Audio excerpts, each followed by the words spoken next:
What's going on, everybody? What is going on? Y'all know what it is, but y'all really don't know what it is because we got 3 people on screen today. We usually only have 2 people on screen today. So this is the first time in Expat Bros history that we have a guest on our channel. And I wouldn't have it any different to include him first at all times because he was behind a little bit of where Expat Bros came from, the origination of the idea. All right. But before I get into all that, let me introduce myself. My name is Justin Hamza Tyler. AB would just say, forget the Justin, I'm Hamza. That's Always one Hamza. half of the Expat Bros. AB, introduce yourself. What's up, ladies and gentlemen? My name is Abdullahi, aka AB, the other half of Expat Bros. And like Hamza said earlier, to call always Hamza, man. This Justin business doesn't fly here, man. You know what I'm saying? Stand on business, man. Stay on business. You know how it is. Alhamdulillah khair, man. I am very proud. Episode 4, man. We out here, and what better way to have our first guest and pay homage to the man that brought us together, gave us guidance. Alhamdulillah khair, man. And in essence, kind of like our mentor. So we kind of been on his show a couple times, both of us. So kind of seen the ins and outs, the ability to ask questions, and it was such a surreal experience to see the behind the scenes and how much effort it takes to start your own podcast. Everyone nowadays and their grandmas has a podcast, but no one understands the work behind it. You know what I'm saying? Yeah, so right. it's an honor. Alhamdulillah khair, man. And we always pay double what we get forward, you know what I'm saying? So we gotta pay homage, interest plus tax, you know? Right. Sorry, yeah, go ahead, Iman. Go ahead, brother. Yes, sir, man. It's Iman Badawi, host of the Journey Home podcast. It's a fucking honor to be on here with you guys. Congratulations on the show. Thank you, Expat Bros. The first few episodes have been looking fire, and I wish you nothing but the best, man. Excited to be on. Thank you. So today, y'all, I don't know. I'm confused because we have 2 ABs in the building. Usually I'm only dealing with 1 AB. If y'all know AB, that's enough to deal with. Now I got another AB to go deal with as well. But we just found out that it's AA and AB. So yeah. Listen, bro. Don't be exposing me like that, bro. Calm down. Listen. Everyone knows. Fun fact: Somalians actually never give out their govies. Every Somali that you ever come across always has a nickname, so you know. And we go by our nicknames. You don't. It's rare. If a Somali person gives you their govie, that means they actually trust you. You know what I'm saying? So just so you know, bro, because we all go by Abdis and Mos, you know. Facts. You know what I'm saying? So that's good information, man. That's stuff I can't read in the history book. You know what I'm saying? This is good info. Yeah, that's dope. Everyone has that one Somali friend, you know. Yes. Or a Somali wife in my case. So yeah. Exactly. Shout out.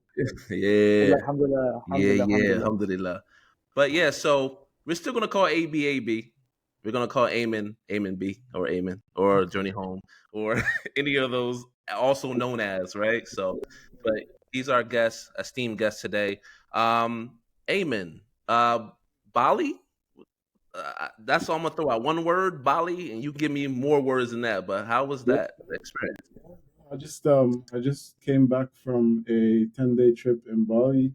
I love going to like new places because I'm not the kind of guy that like travels and just like does like the tourist stuff. I like to kind of like feel these new places and like get like see what a real day-to-day like looks like. So I was talking to my brother-in-law actually, and he's like, you never know a place until you go out on like a Tuesday morning, like a regular true to see what people get up to on like a regular weekday.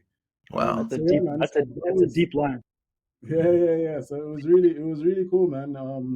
It's very interesting. It's like, you know, like in the UK, in the US, I'm sure in Canada as well, there's like areas which are like gentrified. Like you can see that they were once one thing, and slowly getting gentrified to like this commercialized kind of environment. And my biggest takeaway from Bali is like that the whole island, like all of the islands, everything is now based around tourism. And there's people coming from like neighboring countries, Australia's, US's, etc., and just setting up their businesses, setting up like homes and stuff like that. So yeah, it seems like it's popping. It's definitely getting more expensive from what I understood. But yeah, beautiful place, beautiful people. Didn't really get to feel much of the culture because of this gentrification stuff. But did go to a couple of temples. That was cool. But yeah, man, it was dope. It was dope. Highly recommend. Hey, speaking of Bali, I was reading an article, and it said that the locals are getting sick and tired of these tourists, uh, and all these like nomadic lifestyles, people coming in, living abroad but working international, and they are thinking that like, oh, they can do whatever they want. They're untouchable because they make all this money from their country that they come from, whether it's Canada, America, Europe, wherever it is, and they are, because of how far their money goes, they feel like they can do whatever they want. You know what I'm saying? Like, oh, I bring money to the economy, so I'm untouchable. But there's many laws that I was reading that now there's many laws that have been that have been placed in order to control these certain individuals or group of people that are always stepping on the red line. You know? Yeah, I mean it's a hard one, bro, because like the same way there is like obviously like put yourself in that position, right? You have a job in, let's say, the US, so you're making money in US dollars, and then you're coming to live in a place like Bali because you're working remotely because that's such a normal thing these days. And now your dollars go so much further, and because of that, you get a tiny sense of entitlement, whether that's because of the way you're treated or because of the things you're able to do or etc etc etc. I think it would definitely be a reality. I didn't necessarily have a conversation with anyone or hear about like a negative connotation towards it, but yeah, I'm sure it happens. I'm sure it's a fact. Definitely. Yeah, for sure. Definitely. But it was amazing that you were able to go there. We all need to get away at some level from everything that's going on, just reset, reinvigorate, anything that you need to do. So I'm sure that happened in Bali. I hope that happened. Definitely what it was. That's definitely what it was. Reset Awesome. and ready for 2024, bro. Awesome. That's what it is. That's what it is. So I do have one question to ask you before we go on to the actual itinerary of the show. What's the resolution for 2024? Everyone has one. Not everyone follows them, but what's yours? I don't really do well with resolutions.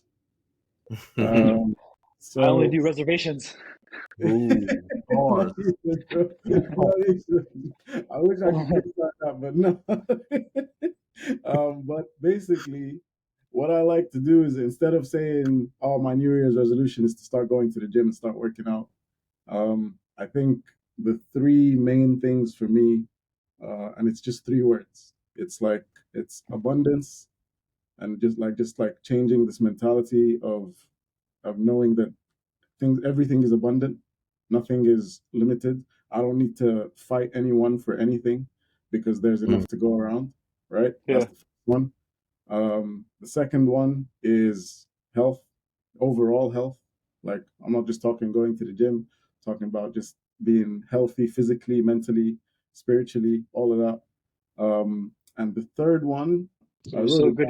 It was so good. It was so good. He forgot it it. was basically work. It was like work. It was work related. So like work ethic and just like making sure you're making the most of every hour you're blessed to have. You know what I mean? Gratitude. That's what it was. It was gratitude. There you go. There you go. Okay. Abundance, gratitude, health. I like it. I like the abundance. I feel like we can definitely limit ourselves sometimes, and we just defeat ourselves and put ourselves in a jail cell mentally, right? Yeah, bro. Spiritually, emotionally. But like it doesn't need to Right. affect the way you Yeah, approach anything. absolutely. It's a very self-defeating mindset, you know? So when you're constantly thinking that like you're fighting for scraps, you're gonna constantly like be at war with yourself, with the people around you, with your community, and you're constantly trying to keep your head above water, you know? Mm-hmm. Yeah, definitely. And there's a certain way that you react when you are, I guess, desperate, or when you are fighting and scrapping, right? You don't react in this simple way as someone who believes that this is going to happen, who, dare I say, manifests that this is going to happen, right? People just operate differently than the ones who have to scrape and claw for everything in this world. So it's a different thing. Well, our mind does, definitely dictate what our behavior is at some point. So cool. All right, so let's move away from that philosophical talk. Let's get down to some business. You know what I mean? So let's talk about the itinerary of the show. All right. So obviously we have a guest here, but we like to do, and this is the first time I guess we're breaking ground, but what we like to do is have the guests also answer our questions. The same question that me and AB would have, they're going to answer them as well. We're going to get a unique perspective, a fresh face, a different voice to the questions that we will ask. All right. So here is the itinerary. Instead of 4, we have 5 questions this time as well. And take a look at the thumbnail. Every picture we put on there has a meaning to what we're talking about. So pay attention to those thumbnails each time. So first thing is Trump, right? I should say President Trump because I'm American. So is Trump making a comeback, especially after his huge victory in Iowa caucuses? All right. How do we take all this? What does this mean? I'm sure there's a lot of things that we're going to say about this topic as well. All right. Second one. Yeah, I'm sure. Second one. After the observation of MLK Day, why should we still care about the legacy of this historical figure in today's climate and time? Now, I will be honest. I've heard some young kids say, I don't really know much about Martin Luther King. I don't know much about civil rights or what he stood for in 2024. This is very alarming, right? So we'll see how everyone on the panel feels about MLK Day and how we should take this day. The third thing, AFC Asian Cup. Now, I'm going to give it to my good brothers to answer this question because I'm not really a soccer or a football fan. But what are your thoughts about this tournament? What are we going to talk about? How do we feel about this tournament? Why does this year feel different? Matter of fact, so much different compared to 2019 when Qatar was crowned the champions, right? So we're going to talk about this historical event that's going on right now. The fourth thing, who is your favorite person mentioned in the Qur'an and why? There's a lot of people that we can mention. So I'm actually interested to hear who we're going to say and why. And the fifth thing, what are some steps that we can take to boost our Iman? We all need a boost, right? We all need the Iman booster. So what is that going to be? Okay. Those are the 5 questions right there for our itinerary. And then Brother Eamon doesn't even know that I got 5 random questions for him at the end of the show that he has no clue what I'm going to ask him. But we're putting him on that hot seat. So hopefully he's ready. We'll see. Lightning rounds come for you. Lightning. And if he's not ready, oops. Sorry about that, right? In advance, right? No doubt. Definitely gonna charge it to the game. That's a nice 90s quote, like charge to the game. Like the AB. I like that. Charge it to the game, man.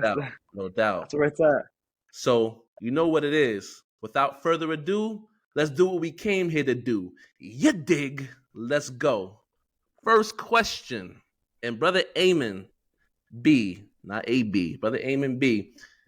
What do you feel about Trump's victory in the Iowa caucuses, right? After everything that's happened with him as a president, not as a president, the criminal charges, and now he's back running for 2024? That sounds wild to me. But can you make some sense of it, my brother? What do you think about it? I'll be honest, man.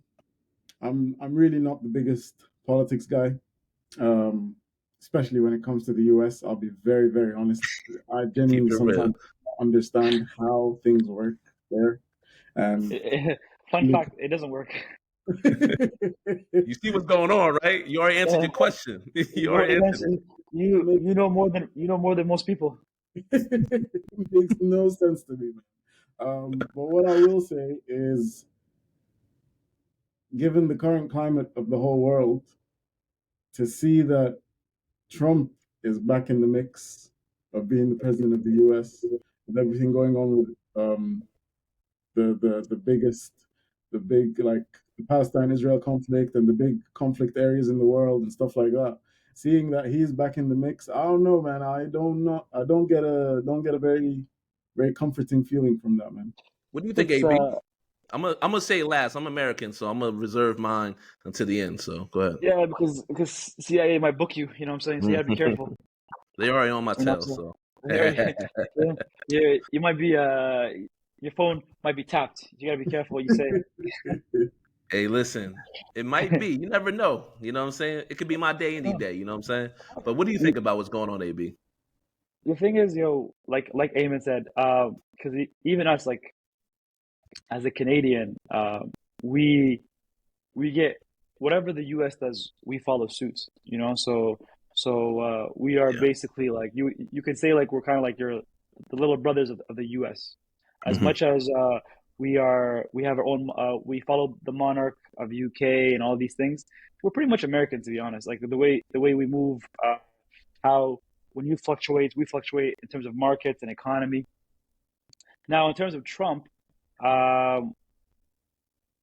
there's two sides to the coin. There's people who vouch for him and said this is the best thing that ever happened to America. You know what I'm saying? And then there's people who are on the other side and say, oh, this guy's a racist. This guy is the worst thing.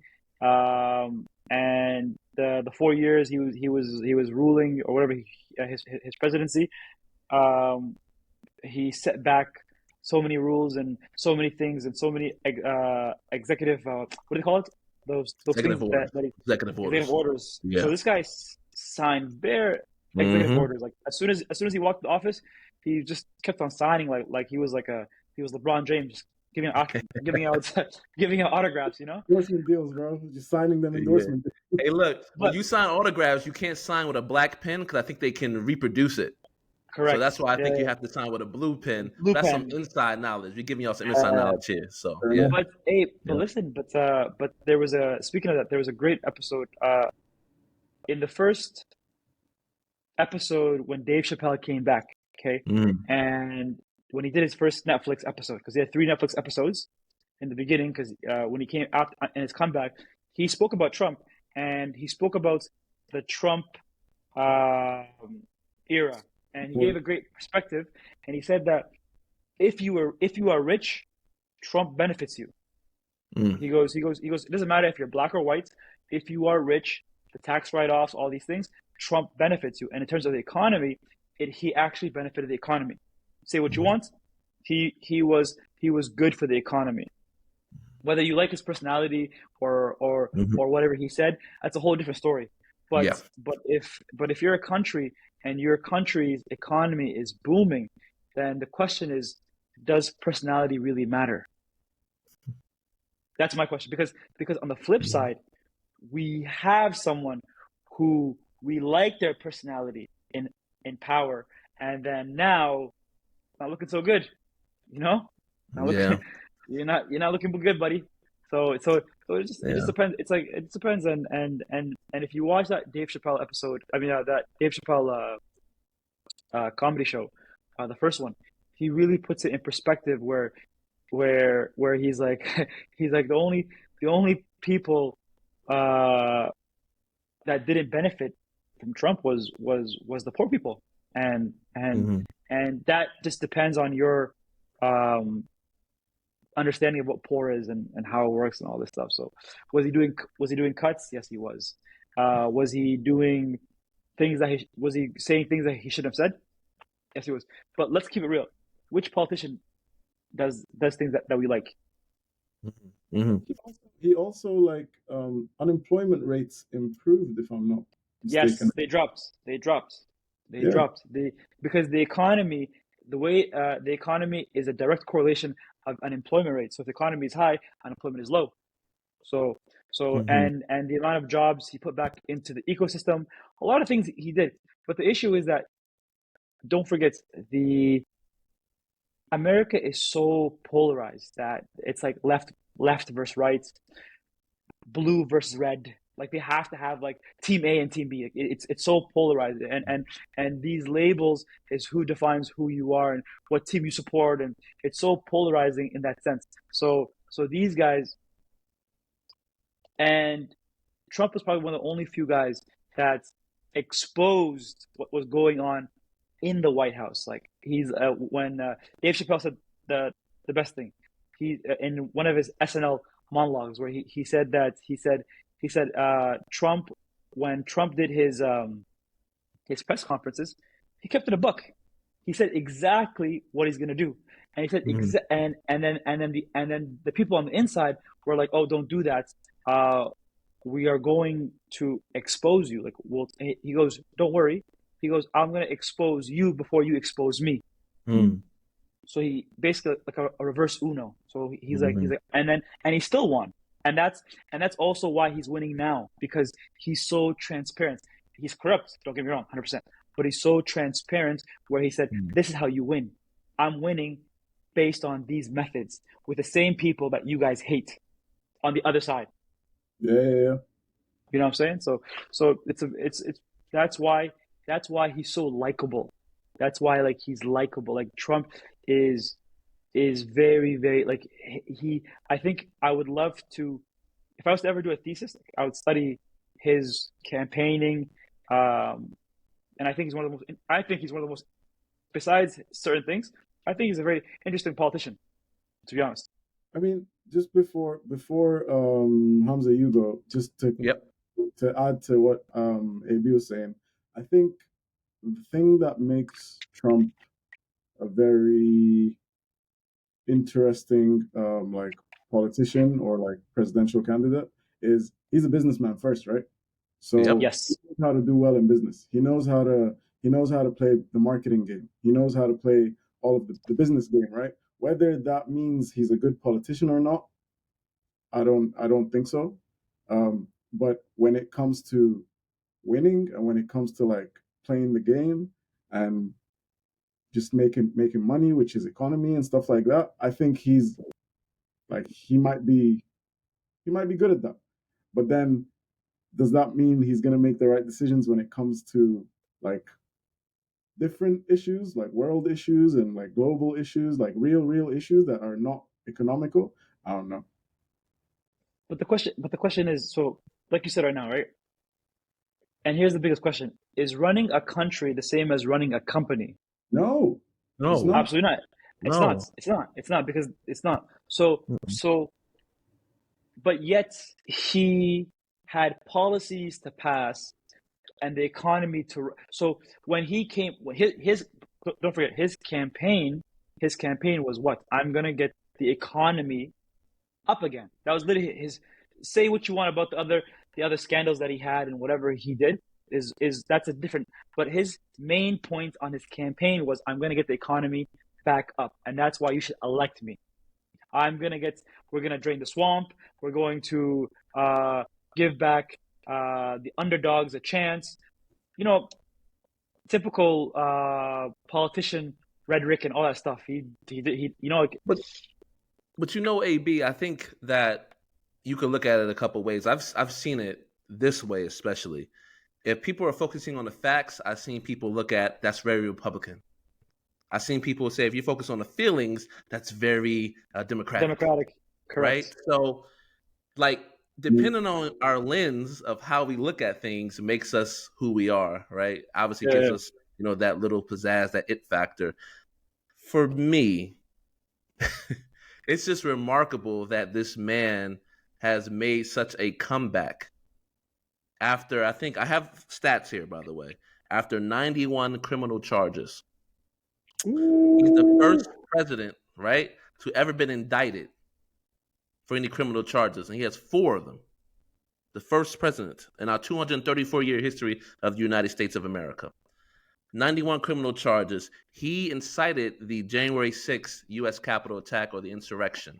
I've never seen a president who's supposed to be the role model and the leader of the free world go and incite a riot on the Capitol that 5 people and injured over 175 other people just because he did not believe that a formal victory or the votes of the Electoral College should be counted so that Biden could be the president. I've never seen that in my life. I don't think I've ever seen that in my life where they stormed the Capitol. My cousin, my baby cousin, she works in Washington, D.C. And I took a chance to go there and saw the U.S. again as a, obviously it's my country, but I feel like a visitor. I've been over here for so long. But I went over there in the summer, and I'm like, wow, how in the world did some regular people just storm the Capitol? And we can do anything in the world that we want, like militarily.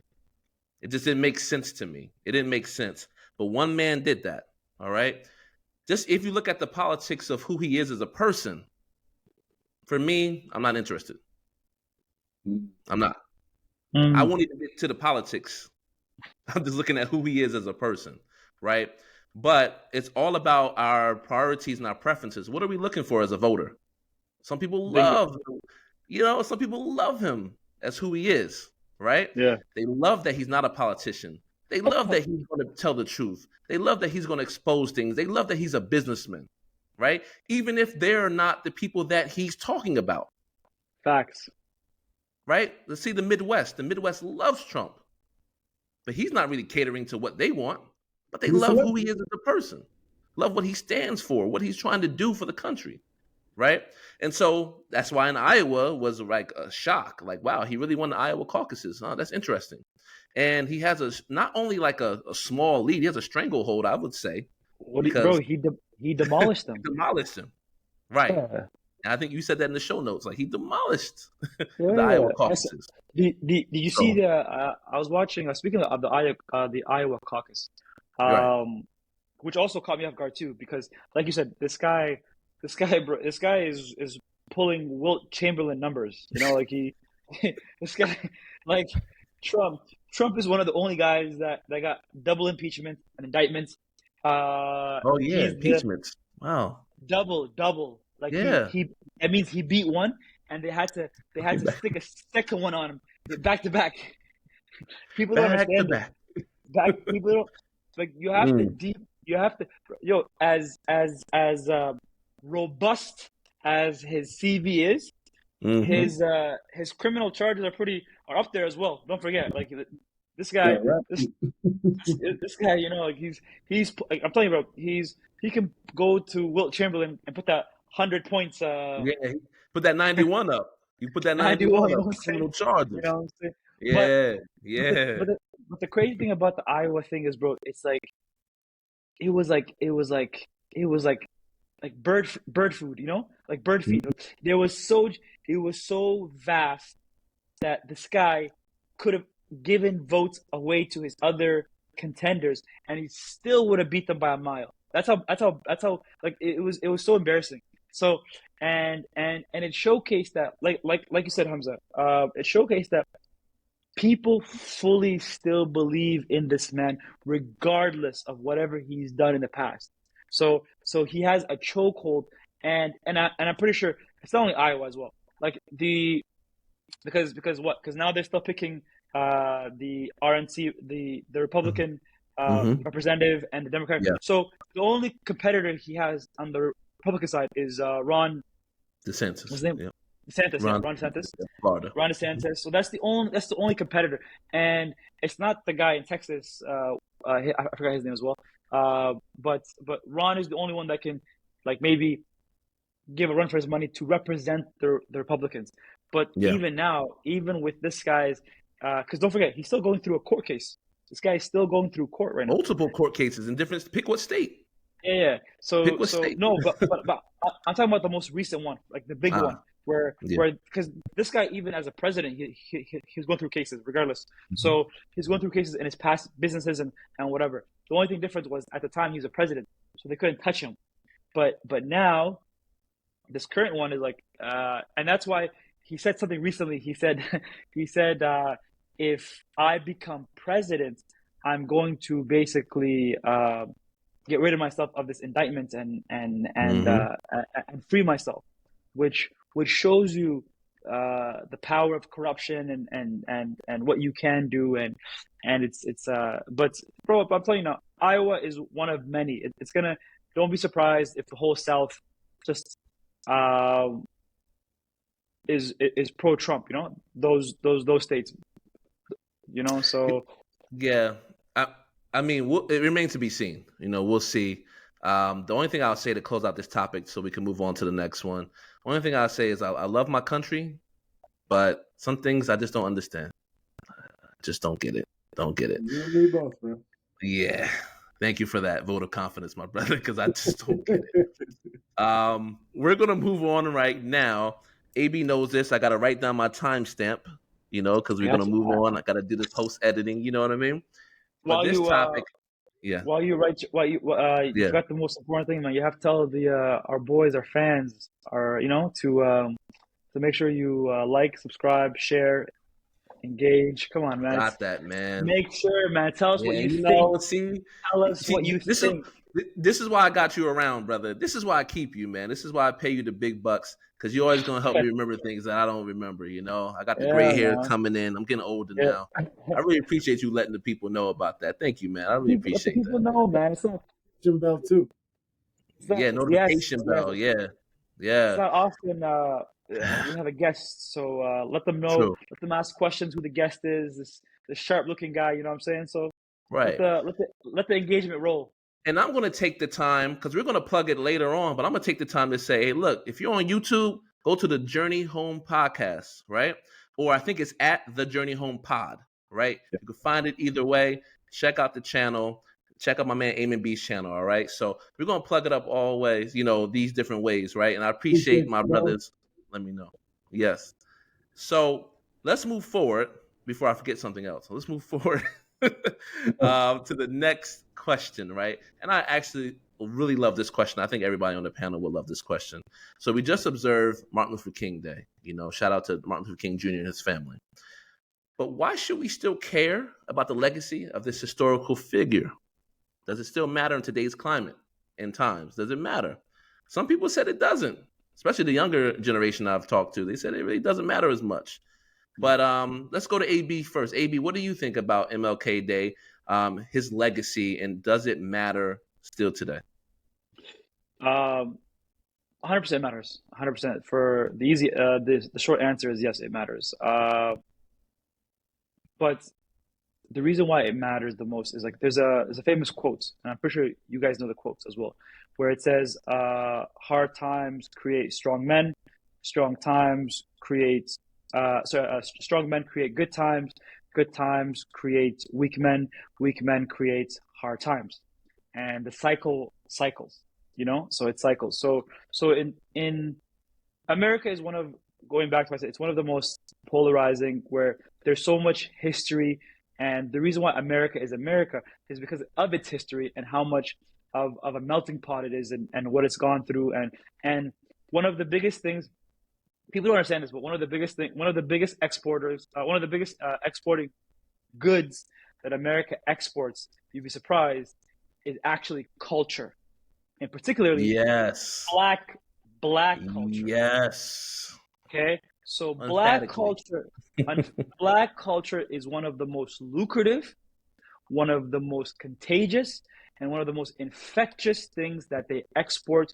Where a child all the way in who knows what country will be listening to Tupac or Biggie or whatever, or they'll know the biopic of Malcolm X or whatever it is. Now, if you are going to export black culture, it's also going to come with black history and black scars, and whether it's the good or the bad, whether it's Huey Newton or the Black Panthers or whatever revolutionary, it comes with the music, it comes with the movies, it comes with the books, it comes with the media. So people have to understand. Now, people only want to celebrate, but they never want to understand the pain and the griefs that come along with these things. So it's very sad, like you said, because the young generation don't understand it because they're so far removed. And the funny thing is, it hasn't even been that long, but to them, it feels like years and years and years and eons ago. You know what I'm saying? So to them, they don't understand the struggle. They don't understand segregation. They don't understand the Rodney King riots. They don't understand when Cassius Clay changed his name to Muhammad Ali. They don't understand when you were the different schools for colored people and for white people. They don't understand where when you go to drink water at a fountain, there's a fountain for whites and non-whites. They don't get it. They don't get it. So because to them, they've been born into a society where race is mixed and cultures mixed, and that's normal to them. So they can't fathom. So to their ignorance, it's kind of not their fault, because you can't understand what you don't fathom. You know what I'm saying? But at the same time, like you said earlier, it's your past that shapes your future. So you need to look back and study these things and see where it comes from, and see the trailblazers and the pioneers that made you have these rights and these things in order to feel this way, to feel this comfort and not feel weird. But nowadays, like, racism now is subtle. You know what I'm saying? Depending on where you are, it's subtle. So it's not so more overt, now it's covert. So you have to find out who you're with and where you roll, and all these things. But if you are still an 80s baby or a 90s baby, you can still see the products of these generational racist practices still being practiced till this day. So it's not like we're far removed. Like MLK just maybe gave us a couple of good years, and which the people needed. Don't forget, the people needed, and a lot of people's livelihoods was based on these movements, these civil movements. So that's my thought process, man. But AB, I'm reflecting what you said, and I'm thinking about, in particular, the younger generation, right? And I feel like part of the reason why some of them are not necessarily caring about MLK and the civil rights, his impact on civil rights, because a lot of them are reaping the benefits of the work that he put down. Bingo. That's it. So we can look back to Loving versus Virginia. This is the landmark case that allowed interracial marriages. Before the Loving versus Virginia case, you couldn't even marry someone that was white without approval, unless that state allowed you to do that. But just imagine now, with so many people, they're marrying people outside of their ethnicity or their color, things like that. Now you're able to do that because of the Loving versus Virginia case, because of the work that Martin Luther King and so many others in that civil rights movement put in, right? And when I look at the commercials all around the US and UK, it's all like more brown effect. You have a white wife, a black husband, white wife, however you want to put it. You see, Asian mom with a black father. It's all different, like integrationists. And so the kids today see like, well, why do I need to care about that? There's no racism. This person's marrying this person. We're all living in harmony. And they don't understand that there's subtleties, as you said, to the game of racism that they may not experience until it happens to you, or until you discover it. At a particular moment in your journey, you discover it. I was lucky to be involved in this presentation when I was in college or university. Shout out to my alma mater, West Virginia University. West Virginia, shout out to y'all, home of the Mountaineers. When I was there in this lecture, it was, I forgot the man's name because he was such an icon. I think his name was Fred Shuttlesworth. And I believe he was a reverend that was walking and going through the movement of civil rights with Dr. Martin Luther King. He knew him very well. And I remember being the precocious 21-year-old, naive to some things because he lived it. I just read it. He lived it. And I said to, Mr. Shuttlesworth, what do you believe was the worst thing that Black people could have done, right? What should we have done in our past? He said the best thing that we did was fight, and we developed our own communities and our own businesses. But the worst thing we did was integrate. We lost everything. Facts. We lost everything. We lost our identity. We lost the momentum. We lost our culture. We lost those things because we gave it up for the exchange of being into the mainstream community. And so what I'm saying is that these kids are benefiting from that work because we wanted to integrate. But in that sense, we did lose a lot of the things that came along with that. So it became watered down to a point now where they're like, well, I'm in a new time and era. That's old news. Not even paying homage. It's like you said, to the people who laid down and paved that way. So that's the thing that's kind of distressing. I have nothing wrong with integration, nothing wrong with, people marrying who they want to marry, love who they want to love. That this is just one aspect of them, and this is what they're saying, that I can marry who I want, talk to who I want, be around who I want. My friends are all multicultural, and we're all lobbying for diversity, equity, and inclusion today, right? Yep. All of us are doing that, but we lost sight of the people who had to lose their life just so you can go do what you need to do and have the freedoms necessary to live your life the way.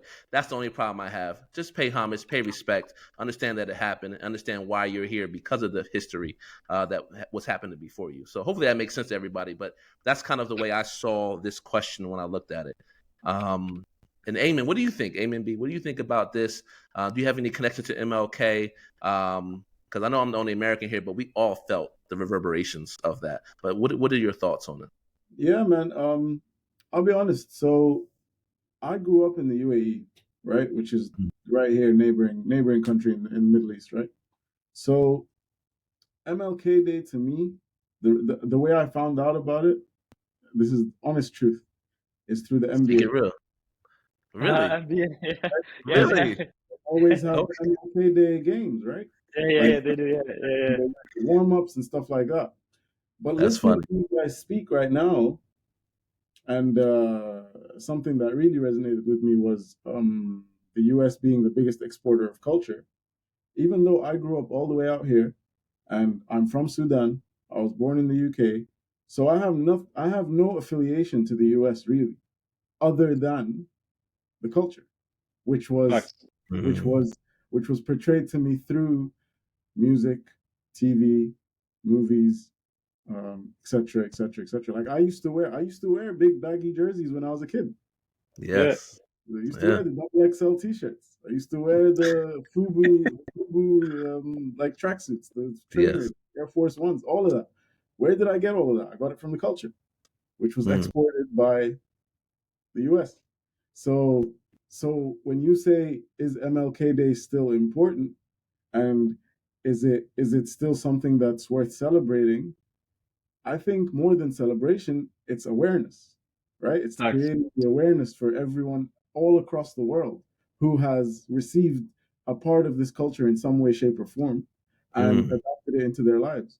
I didn't. Where else would I know what hip hop and R&B and black comedy and like all these stand-up comedians and all of that? Where else do I get that? If it wasn't for things like MLK and like those kinds of movements that happened way back when, I would have never gotten it, right? That's true. I have a question for you guys, especially Eamon B. Did your school celebrate it or talk about Black history? And if they did, what did Black history look like? Nope. Because I was so like, or to me, I was very in tune with the culture. I learned all of these things myself through different forms of content, right? Whether it's a movie, whether it's an interview, whether it's a nighttime talk show, whatever they call it, like a nightly show, a Dave Chappelle show, True Dave Chappelle show. Wow. What other series? Loads of them, man. Loads of them. So many of them. But yeah, and obviously my dad being a very like avid music listener, like, movie consumer, whatever. Like he knows all about all of those popular Black actors and actresses that were from back in the day, and like all the Malcolm X stories and all of that stuff. So that was it was just part of my upbringing, but I really didn't have a genuine connection to that culture. But that's more of a reason for me to appreciate something like an MLK Day and like continue to pass it forward to future generations in the young world, like you guys say. Yeah. Because, I always find it like, do people feel like they're Black like I feel like I'm Black? So it was funny because I was in Qatar, and I never forget this moment. And in my job, I do a lot of school tours. And there was this guy, he was a Black Qatari. And he looked just like one of my uncles in the US. But he had the egal and everything else on. And I really wanted to say, what's up, man? Like, what's going on? But the way I express my Blackness is different from the way that his culture is. he could be very much Qatari and be black facing, but he's Qatari amongst anything else. Yeah, I mean, right? this is the thing. So Not to cut you off, but yeah, this is the thing. So yeah, black, even black as black, is there's levels to it, right? So your understanding of black is African American. yep, My understanding of black is African, like actually African. They're like this gentleman you just mentioned, his understanding of black may have been like immigrants of Africa that came to the Middle East. So like it's right. heritage based. It's different perspectives. But at the end of the day, black is black. Black is black indeed. Yeah, that's indeed. I don't want to even ruin that moment. That was nice to say that at the end, right? Because we're all part of diaspora, so that's amazing. So that's cool. Heavy topic, but it was definitely needed to talk about. So all right, so that's important, man. Awareness. It is. I like how you said that too, awareness, because sometimes we need to be re-educated. Yeah. We need to be put back into a place of acknowledgement. Like, oh, I forgot about that. You're right. Yeah. So that's cool. We're making good time, guys. I know we have a couple of 3 other questions, but we're making good time. Alhamdulillah. So the next question I want to transition to, AB, I'm writing it down. Get it. The next question I'm transitioning to is the AFC Asian Cup. Now, I'm going to admit that I am not really a football fan or a soccer fan, so this is really going to be an AB and AB reflection, right? But, to you guys, like, what is your thoughts on this tournament, and do you feel the same vibes that you felt in 2019 when Qatar won this tournament, or is it different now? So I'll leave the floor to you guys. You guys can go ahead and battle. We'll start with the guest first. AB, you go first. Yeah. So nice of you. AFC. So look, I was here in 2019 when Qatar won it, right? And I saw like the energy and what it does to like the city, what it does to the country, what it does to the people. I think even more so this year's AFC Cup, with everything going on in Palestine, and Palestine actually being in the tournament, is also a huge moment for the region, right? And seeing what they did with the opening ceremony and seeing the support that the Palestine team are getting in the stands every game, regardless of how they perform. All of these things I feel like are huge. So I think that's probably one huge difference between the last one and this one. But at the same time, I think the AFC Cup gives because the Asian teams are usually maybe a little bit overlooked in like the global stage of football. But this is that one tournament that gives everyone their stage to kind of shine, and like the Japans and the Iraqs, and these are the people that have historically been winning it, right? Japan, Iraq. I think Saudi have done quite well. Obviously, Qatar won it last time. So yeah, man, it's exciting, bro. I like it. It's always nice to be a part of like an event like this. Yeah. AB. The other AB. You know what? Eamon said it best. Like, there's so many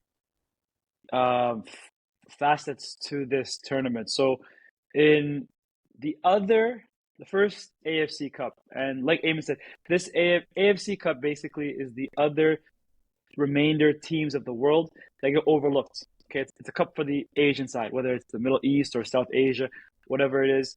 And there are very strong teams in the Asian Cup. Like, there's Japan strong, and South Korea is strong, and Iraq is strong, and like Iran is strong. So these teams have qualified for the World Cup, and they've gone pretty far. Now, the difference between the Asia Cup now and the Asia Cup before is that the Asian Cup before was a precursor to the build-up of the World Cup. That's number one. Okay, so we were basically on the journey to the World Cup. Yep. And Qatar was basically giving it was building its state. Well, it built a couple of stadiums, and they're basically showing off to the world. That's number one. Number two is that, don't forget, this was back when the blockade happened, the embargo. Okay, don't forget. So the energy, and it was the first time where this young team of Team Qatar, young team playing in an international stage. This team has been cultivated for the purpose of World Cup. So these young guys who came from all over the world and they were training and all these things, and so the Asian Cup basically was their training wheels, and they were training and all these things, and so they needed some kind of like real life simulation before the World Cup. So the Asian Cup was that purpose as well. Okay, that's number two. The third thing which made it crazy was that not only was it their first time playing in this kind of like stage, was that this young team who's on the road to the World Cup, they beat the two countries that put them in the blockade. They beat Saudi and they beat UAE, which at the time, if you remember, UAE was kind of slimy, and they not only didn't allow the Qatari fans to go to the stadium, but they bought all the tickets to the stadium. So the entire stadium was UAE fans, and they were throwing garbage and all this stuff at the players, but the players still won. So that was one, and they beat Saudi. So this was a huge testament. Those two, I can say, arguably, those two games of beating UAE and Saudi were much bigger than beating Japan in the finals, to be honest. They were statement games.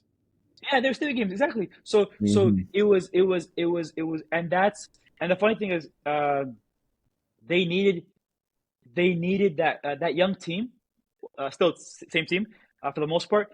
They needed that boost of confidence, which they needed to play in the World Cup. Like, yes, we are worthy of not only hosting the World Cup, but being able to play at that caliber.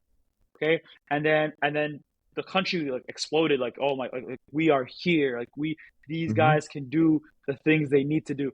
Now, fast forward, Ayman already put it beautifully. Now, this new Asian Cup, there's different dynamics. Now, don't forget, this is post-World Cup.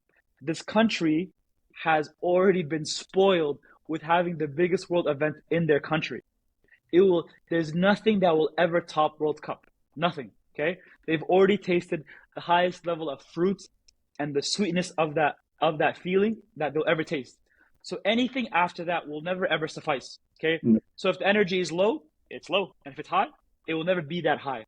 And the only thing that is so good or so great is that because of what's happening with the whole Palestinian situation and Team Palestine playing and the people and the love they have for Palestine, it gives it a different kind of feeling. Like they are with these people. So it's yes, they're hosts and they're cheering for their country, but they're also cheering for Palestine as well, and it gives it a different layer, like a different emotion, you know. So that's why this Asian Cup, there's so many facets to it and how you look at it. And some people say the energy is low, some people say the energy is there. It just depends on what team you cheer for, like what's it called, and who you are, and Team Palestine plays like a pivotal role in this whole I guess like this whole thing, you know. So it's good, it's great. And there's a couple of like strong teams, couple underdogs as always. But once you've tasted the highest level of perfection of whatever it is, it's always hard to replicate that same thing, you know. It's always hard. But I think just in addition to that, I think there's a special feeling, like you said, about this tournament, because as much as obviously Qatar have publicly been showing their support for Palestine and the Palestinian cause and all of that, you see all of the Asian teams and all of the Arab teams and everyone that is in this tournament, they're showing the same level of love and support to the Palestine team. And it's another way to prove that like sports is one of those things which brings everyone together. Same way the World Cup brought the whole world together. This is just another way of proving that football and sports in general is another way to show love and show support for everyone. So yeah, that's been another. I think that was another like kind of underlying highlight of the tournament so far. But yeah, we still got a lot of games to go. Yeah, man. Shout out to Qatar, man. Like, they want to be on the main stage for sports. There we go. We're here. World Cup, AFC Asian Cup, FIBA basketball 2027. I'm there every day when that comes through. Inshallah, I'm here. Like, so they're doing it, right? Aspire Academy, right? That was a dream. Everything that they dreamed about becoming a sports magnet, they're doing it. Yeah. So you got to give them respect for that. And, you know, with the 2019 team, it was just magical. I was here as well, and it was magical. I just couldn't believe it. You know, overcoming the odds in real life and overcoming the odds on the soccer pitch, on the football pitch as well. You know, it was a duality and a parallel between both of those of what was happening in the world at that time, especially in our world here in Qatar. So it was amazing. It was amazing to see. I was super happy for them. I'm not, like I said, not a soccer fan, football fan, but I had to give them respect. I had to pay my respect, tip my hat, show deference. You know what I mean? To the culture. I had to show it. I had to. Had the charges to the game. You know what I mean? Exactly. Like, hey, man, this is what it is, you know? And so I was just very happy. I'm still happy for Qatar. Whether Qatar wins, Palestine wins, we all win. It's cool. Everybody else can play. It's all great as well. But, you know, we are here. It's a different dynamic this time around, but it's still fun, right? It's still a fun sport. So that's all I got. You know, I told you I wasn't going hard on that topic because I really don't know the sport that well, and I'm not going to pretend to know that sport as well. Yeah, but great job. The spirit of being of you guys being expat bros and myself being an expat, I think we're just blessed to be a part of all of this stuff, man. Yeah, facts. You're right. I think sometimes more than we ever know, actually. So yeah, definitely. We are witnessing history. You know, so it's quite the honor. Yes. So we're going to move on now to the next topic here. We're at the fourth of the fifth topic. This one is a very good question. Who is your favorite person mentioned in the Qur'an and why? So who would like to answer that one first? It's a good question. He's probably the best person. Yeah, we're gonna let the Hafiz go ahead. No, I got you. Inshallah. Inshallah, bro. Inshallah. That's a 2024 goal, man. Inshallah. 100%. That's a goal. It's a goal, bro. But like, you know what's funny, bro? This is definitely a tangent. But Tangent Kings. 100%. So my father, bro, is a Hafiz, and not only is a Hafiz, my man, subhanAllah, bro, my father has an amazing memory. And he'd always tell me, oh, like, if you want to improve your memory, memorize Qur'an. And, you know, bro, as a kid, you're like, yo, what is this guy talking about, man? You know what I'm saying? Like, what's my man saying, bro? But subhanAllah, bro. And, bro, now that I'm older, you get wiser. I've been just calling my father, trying to chill with him, trying to absorb as much wisdom as possible. And, he has the ability to, because he's not only is a Hafiz, but he speaks fluent Arabic, and he can translate the verse in English in live time. So he'll be talking and like he'll be saying whatever, but like he has like now I see it's like a power. Like he can insert verses of the Qur'an in like everyday life. So like, and he can like translate it, and now that obviously now I can understand, like I can like process it, and I'm like, bro, that's a goal for me. Like that's to be at that level where like you're not only are you Hafiz, but you also have the ability to translate and live and day by day. Yeah, by the Quran. Bro, it's crazy, bro. I looked at it, I'm like, bro. But to go back to the question, went off on a tangent, my bad, boys. To go back to the question, bro, the Quran, and I've been recently trying to get into it more and more. There's many beautiful stories in the Quran, especially the most beautiful story is obviously the stories of Prophet Muhammad sallallahu alaihi wasallam, our last prophets, our most important prophets. All the prophets are important, but the most important obviously is Prophet Muhammad sallallahu alaihi wasallam, and the most beloved by Allah. But my one of my personal favorite stories, and going back to Ayman's goals. So gratitude, health, and what was it? Gratitude, health, abundance. Yeah. So I love the story of Prophet Yunus, okay, or Jonas, depending on how you say it. And Prophet Jonas or Yunus is I forgot the biblical. What's the biblical name? I should know this. Yunus is what? Is it? Don't remember. Is it Jonas? Jonas. No. Is Jonas? Sounds right. No. Jonas sounds right. I think I don't know. Anyways, Jonas sounds right. Anyways, guys, if you know the name of the biblical name of Prophet Yunus, let us know. Leave in the comments. Anyways, so for those who don't know Prophet Yunus is the prophet that gave da'wah to his people. His people refused. He lacked patience. So he lacked patience, and he did what Allah didn't want to do, and he gave up, and then he left the people. But he gave up not in da'wah, but he gave up in giving da'wah to those people. So he left on a boat, and the boat was a storm. What's it called? Not a storm. The boat was sinking. So once it went on the sea, it started to sink, and then the people were throwing things to lighten the the boat, and then eventually it was still sinking. So now they threw away their possessions, and now it's gotten to humans now. So to keep things fair, they drew lots. Okay, and then they drew it, and then Prophet Yunus alayhi salam, got the short end of the stick. But they liked Prophet Yunus because he was a pious man, he was a good man. So they said, let's do it again. And they drew lots again, and then again it was Prophet Yunus. And then they did it a third time, and they said, sorry, we did it 3 times, so now you have to jump off the boat. As soon as he jumped off the boat, as soon as he hopped off the boat, a whale swallowed him whole. So this is the famous whale eating human, a prophet alayhi salam. So the reason why I like this story is there's so many lessons from this story. Okay, number one is if you go back to what I said before, he gave up giving da'wah to these people, and this was a direct order from Allah to keep giving da'wah, but he lost hope. And so if Allah gives you a mission, which we all have, to keep going and do what is our purpose, whether our purpose, and we have multiple verses.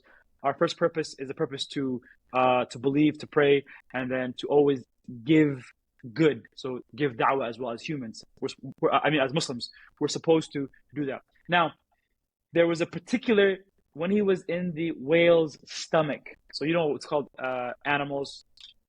We have stomach acid. So it's basically he's getting digested in the whale. And while he's getting digested, you can imagine like whale, hydrochloric acid, all these things happening, burning his skin, all that stuff. You can imagine. So while he understands his situation, he understands it. He knows at this point, he knows he messed up. He knows this is a punishment from Allah. Imagine a prophet is getting punished from Allah. He knows this. So he says the famous dua, and it was one of the most beautiful du'as in the world. He goes, Hasbunallah wa ni'mal wakeel. And if you deep it, like imagine bro. And the reason why I love this dua, because all of us, whether you're a believer or not, you go through tough times. You always go through it. And you think your du'as are never answered. Even myself, like you think your du'as are never answered, bro. And then you lose hope. And you're like, why am I even doing this? You question, and that's what the shaitan wants. You question when your faith is shaky, you question it. Okay?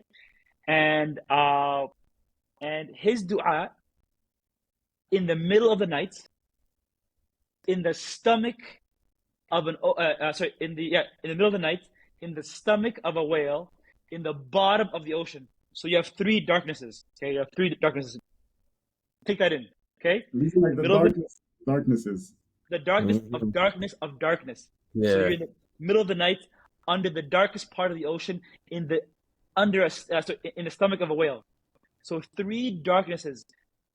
this prophet is praying to Allah, making dua, asking for forgiveness, seeking repentance, and then his dua is heard.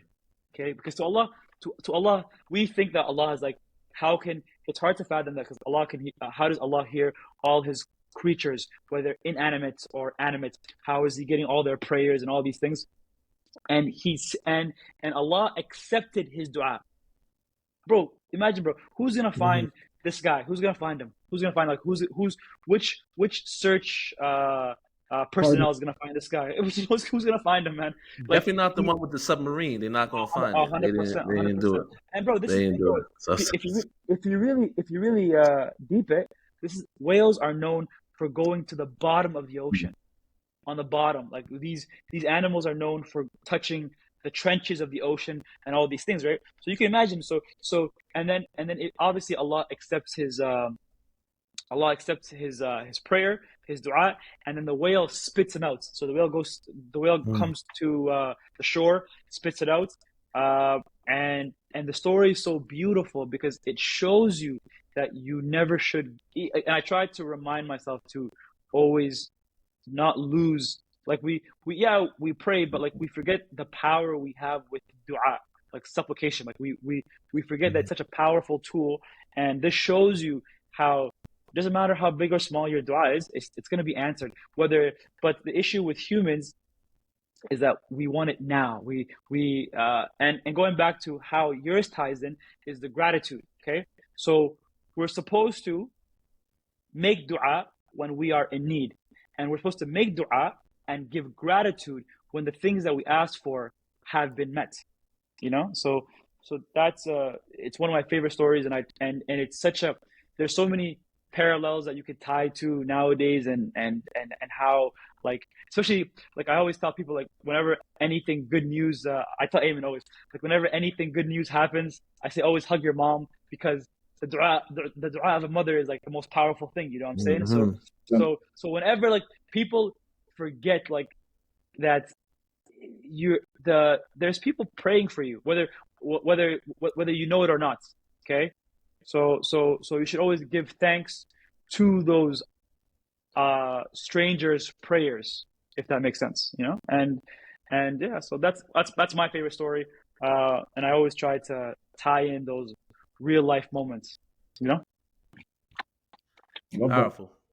Yeah, powerful. Definitely. It's definitely a good story. I think it's Jonas. You're right. Now that you're saying it's Jonas, so yeah. I think Jonas. I know. I think yes. I love that, man. I guess I'll go next. I don't know how I'm going to follow that story, right? But I have one. This is always connected with me, even when I was a Christian. This story connected with me. So in Christianity, it's the prophet Lot. Lut. Prophet Lut. Yeah, Lut, right? So in Islam, it's Prophet Lut, alayhi wasallam. All right. So this story was very impactful. Number one, when you think about it, he was, I think, the nephew of Prophet Ibrahim, alayhi wasallam. So you're already coming from He wasn't the nephew.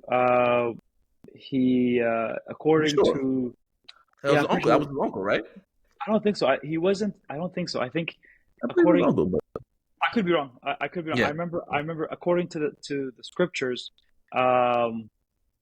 he was just one of, I could be, but I think, bro, he was one of the believers at the time when Ibrahim was the city that he was at first, and then he sent Prophet Lut alayhi salam to go give da'wah at this at Sodom and Gomorrah, basically. Yeah, because they went to the migration in Palestine. Yes. That's when Allah subhanahu wa ta'ala gave him the decree that you're going to be a prophet, and then your place is Sodom. Somewhere totally different than, so we'll talk offline about, like, the family connection, things like that. But it's good. It's good conversation, good build, right? So from that standpoint, when you actually get that, like, okay, you're a prophet, and I'm going to send you over to Sodom. Now, if anyone knows Sodom, we understand, even from Christianity to, from Islam, that it's a place of different lifestyle, corruption, a lot of nefarious activity. But it was a thriving city in all accounts. But there was a lot of things in the underbelly of the city that were not desirable. So this is going to be a tough task for Prophet Lut alayhi wasallam, right? A tough task. And so for a number of years, he was there in Sodom, still had the message, still had the directive. He had no one convert to Islam. Just imagine all these years you're there and this is your one goal and no one converted to Islam. You're the only Muslim family in a place that is not Muslim at all. So what happened was, I think that as the story was, Angel Jibril disguised himself along with other angels as 3 handsome young men that came in to visit the Prophet, Prophet Lut. So now that they visited, and as we talked about the alternative lifestyle or different lifestyle, people were like, oh, who are these people? Handsome young men coming to his house. They were very curious. So what did they do? They formed a crowd at his house, trying to bang down the door. Let's see who this person is. Let's meet them. Who are they? And after a while, people became impatient, like crowds become impatient. They wanted action. They wanted to see who these 3 handsome young men were. And so for the protection, Angel Jibril struck everyone outside and they lost their eyesight. All the people out in the crowd lost their eyesight and they were able to escape. But a part of that escape was that Prophet Lut alayhi wasallam's wife would not make it because the house was full of believers, but she was not a believer. So she suffered the same fate as the crowd that day. And the point of this whole story to me is that how many of us would still preach the same message day in, day out with no outcomes and not give up? We can do the same thing every single day. 3 months from now, you're like, it's not working. I might as well just give it up. 6 months from now, I don't see any results. I'm giving up. A year from now, how long is it going to take for you? But this was years and no one converted. But his message was stronger than the outcome. He believed in it so much that he stood steadfast in it. His daughter stood steadfast in the message. And even though they did not get anyone to convert at that time, they were rewarded with their life. You understand? They were rewarded with their life by escaping that situation and getting out of Sodom. Mm-hmm. And so to me, I just feel like a lot of us in today's world where it's now instant gratification, I want things to turn around as quickly as possible, lacking patience. How many of us would actually prioritize the message and the source of where the message is coming from instead of the actual outcome and result? And so to me, that story always stuck to me because even if we don't see results, we have to know that we're on the path, and however long it takes, I'm going to see it through. And some of us don't see it through. We have 2 people next to each other. They can dig holes. And someone next to you digging a hole and they found the gold. Yeah, I found it. So what do? You go over there and dig his hole and now you find nothing. But if you kept digging your own hole, about maybe 5 meters down, you would have had some gold yourself. Now somebody else got your gold because you left it.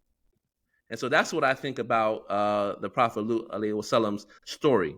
And it's always stuck to me, whether I was a Christian or now as a Muslim. It's a powerful story. SubhanAllah. Abundance right there, man. Oh, there you go. Now connecting to abundance. So AB got the gratitude. I got the abundance on the story. So you got to hit us with the last one. So this is perfect transition for you, Iman. Go ahead. I mean, I don't know. I can't tell you. I know a story about health. A prophet story about health. Prophet Ayyub. Great story, by the way. Is it? Prophet Ayyub is a phenomenal story. I don't know, so you might as well just tell it. No, I'll keep it short because I don't want to take your thunder. No, but Prophet Ayyub is a great story in the sense that Allah blessed this prophet with everything, everything you can imagine, wealth, land, what's it called, children, what's it called, a wife, everything. So And this guy, and sorry, not this guy, astaghfirullah, this prophet, alayhi salam, he would constantly thank Allah, like always thank, you know what I'm saying? And he would always give praise and give constant thanks to the blessings he's getting in his health. And he was very strong, very handsome, good looking, all these, everything that is life goals, he had it. Like whatever what you see nowadays, like hashtag life goals, all this stuff. Yeah, all of it. He had it. Yeah. Like this guy was blessed that Allah gave, you know. And back then the lifespans of humans were very long. They're very, very long. So imagine being blessed for that many years, and it's not like us, how we humans are now, our lifespans are shorter, they're quicker, all these things. So their youth was longer than ours, you know. So long story short, Allah wanted to test Prophet Ayyub, and year by year, he started to take away things from him, okay, to see if this servant of his actually has gratitude and love and health and abundance, all these things. So he first started to take away his wealth, took it away, okay, started losing his businesses, started losing his land, started losing his livestock, all these things gone, boom, okay, year by year. And then he started to take away his children. So he was blessed with many children. They started dying, you know. Regardless of whatever it is, still gave praise and thanks to Allah. Alhamdulillah was always, every other word came out of his mouth was praising and thanking Allah. Every other word, okay? Regardless of this low moment of his life. Then he did the hardest test. Started taking away his health. Okay? And to a certain point, you know, it's called we as humans, if we see people with like certain diseases, you know what I'm saying, and it's visible, we don't even approach them because we think we might catch it, even because visibly it looks contagious or infectious, but they could be harmless. But the fact that it looks a certain way and they have rashes and hives and whatever it is, you don't even want. So one by one, his friends or distant family members started to stopped seeing him, and he became bedridden, where his organs were also affected as well. And he was basically very sick to the point where he was on his dying breath, essentially, because the health was. And then there's different what's the word? There's different versions of the story where some say that his wife left him, but some scholars, some ulama argue no, like she actually stayed, and she was the last person to stay, and she said something that really made him angry. And then she said, can't you pray to Allah and have him stop doing this and get back what you had before? And he got very angry, and he's like on his last, he's sick, he's very, very sick now, very, very sick. And imagine bro, the most painful sickness that you can think of. Imagine bro, someone with stage 4 terminal cancer, basically, but like way worse, way worse, because that's in our human times, that's the worst thing that we can think of right now. But imagine something worse than stage 4 cancer, okay? Right. And he has it. He has it. His external, internal, he has it. And then when his wife said that, he got angry, and he goes, how can I ask Allah when he gave me 81 years of an amazing life, of blessings and amazing life, and I've only been suffering for only 8 years. 8 years, 7, 8 years, yep. 7, 8 years, 7, 8 years. I've only been suffering for 7, 8 years. So how can I ask Allah? How can I have the audacity? Yeah, exactly. That's true. It's the audacity. How could the audacity, the hayya, to ask Allah for this? How can I ask Allah? Okay, and he wasn't happy, and alhamdulillah khair, he made dua. He goes, Allah, and this also goes back to the power of dua, by the way. So he made dua, and then he goes, Allah, I'm your humble servant. I understand. I always give thanks to you. You are the greatest planners of you're the greatest planners of planners. So whatever you give me, alhamdulillah, and whatever you don't give me, alhamdulillah. Then Allah at that moment sent I forgot what he sent. I forgot what Allah sent, but he ingested it and he became healthy. Oh no, sorry. He went to go wash himself in something, and then he became younger than he was back when he was young. Like he became younger, and all his blessings came back, and his wealth and his children. He got more livestock and more land and more children. Allah, like that period of testing. So we as humans go through trials. If you don't go through a trial, they say that if Allah gives you a trial, that means He loves you. Yep. You know, but it's very hard to fathom that because when you go through a trial, whether it's the loss of a parent or the loss of a child or divorce or whatever trials that humans have that give us these traumatic experiences, and it's a trial for us to go back to Allah. Yeah. You know, and it's very difficult because you really don't know what people are going through. So it's very hard to, but once you kind of snap out of it and kind of control that negative emotions, because no one's perfect, then the reward, because after, they always say in English, good after bad times is good times, you know. So it's a reoccurring cycle. So but obviously easier said than done, you know. Of course, man. But I think you know what, I'm not even gonna, I don't have, I think we've hit some very strong stories here, but what I do want to say is this is a great conversation to have, to just make the correlation of, as Muslims, we already have all the answers. Yes. The Qur'an. And all of the Prophet's stories and everything that's come before today.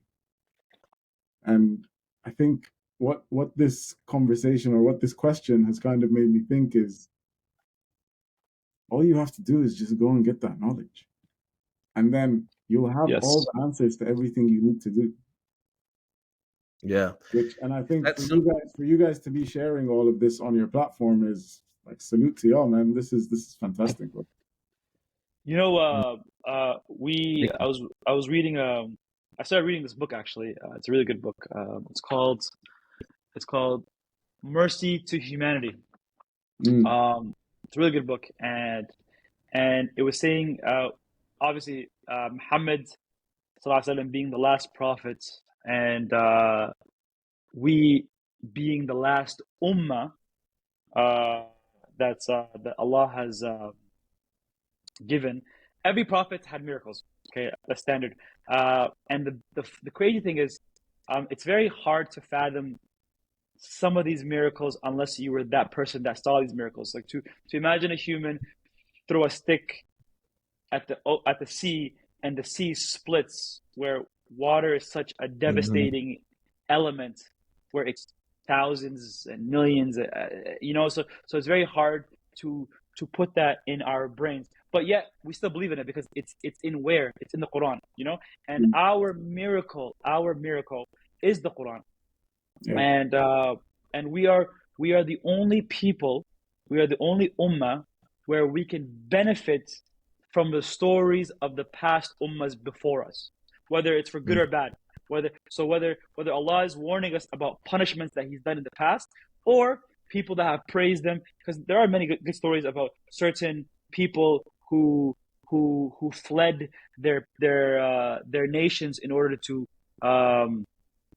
to pray to Allah and praise Allah and so forth, you know. So there's many positive stories, and there's many warnings, and it shows you both sides and the duality of things, where if you do well, you're going to be rewarded, and if you don't do well, then you're going to be punished. But the question is, do you believe? Do you have faith? You know. That's you're right. But you're right. I'm going to cut you off, but you're right. It's about warnings. It's about remembrance. This was the prophets. That's their role. What were they constantly doing in the Quran? Telling people that this is the right way. This is how we should do things. This is the way that we should do it as revealed. And they were just trying to remind people. They were there all the time, but people didn't want to listen.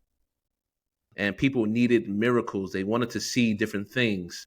And that's what the Quran is for me as a revert and for everyone else as well. It's just reminders. Like, it's simple. If you don't do these things, this could be your fate. At any time, Allah has the control over what happens on this dunya, in this dunya. And so once you realize that you don't have the control, you're more at ease to be like, you know what? I need to make sure that I do whatever is commanded of me. And once you stop fighting with the commands, then your life becomes easier. Facts. Once you continue to fight with those commands, that's why your life has hardship. So you don't say the alhamdulillah when things go bad, So you want to say that in all times. But go ahead, Amen. What were you saying? Big fact. No, I'm just saying big facts, bro. Like and I don't want people to think that I kind of dodged the question and I dodged telling the story of a prophet. But honestly, the reality is, I have a certain level of faith and I practice the religion in a way that I actually don't know that many of the prophet stories. And I'm not ashamed to say it. It's fine. Like, I'm still a Muslim. I'm still a practicing Muslim. And there's no shame in not knowing everything about the religion. But the best part about this kind of conversation is that it, again, triggers my curiosity again to go and be like, why don't I know all these things? Maybe I should go and read up a bit more. Maybe I should go and learn a bit more. Maybe I should know all of these things. Because if I did, I would have known that abundance, gratitude, and health are actually just as important I think they are. You know what I mean? So it's validated. These stories validated what you already feel, So and I think that's another very important message is practice the religion, learn everything you can learn, consume as much knowledge as you can with everything, religion and everything. But at the same time, don't feel like you're pressured to know or to have all of this information, but at least have the curiosity to go seek it. Facts. We do have our brain to do that. It's a fact. So I have to move on. That's such a nice topic. I appreciate everyone sharing their stories and the reflections. That's a great topic. It's tremendous. And it actually leads into the last question. And we are, moving along in time, but this is the last question, but it actually has a perfect connection to what we just talked about. What are some ways to boost your Iman? Now that we talked about all these stories and things like that, what are some ways to do it? Practically. We'll start with Ayman, man. We'll start with Ayman. Knowledge, man. Knowledge. Just reading again, going and having the curiosity to go and seek out this information and read these stories and try and connect them to like your real life and things that you see in your day-to-day and things that you see going on in the world and your family and everything, every part of life, bro. But the curiosity to obtain the knowledge, I think, is my answer to the question. Okay. AB, what do you think? I'll give a more practical answer. You need a boost in many parts of your life, and whether it's a financial boost, physical boost, and people typically ignore your spiritual boost. You know what I'm saying? And it's one of those things where it's really hard because it's not tangible. You're like, what is it that you're boosting? And number one, I would say you need to have these kinds of convos where you sit with people, and that goes back to knowledge. People who are knowledgeable. You go to these, you seek out knowledge, and you're able to learn something, but you have to seek it out. That's the thing. You have to seek it out. You can say go on YouTube and listen to all these things, but it's much better when it's in person. You know what I'm saying? And the biggest boost in Iman is, personally, before anything, your foundation has to be solid. You have to pray, you have to fast, you have to do the minimum. Okay, how many times have you heard like, "Oh, I pray, so I'm good"? You know what I'm saying? Like, no, but there's more to it. You have to do more. Just because you're out here curling in the gym doesn't mean what's it called? The triceps are gonna come as well. You know? You know what I'm saying? So just like how you have pull and push days for certain muscle groups, there has to be certain things that you do to boost your mental triceps and your mental biceps. You feel me? And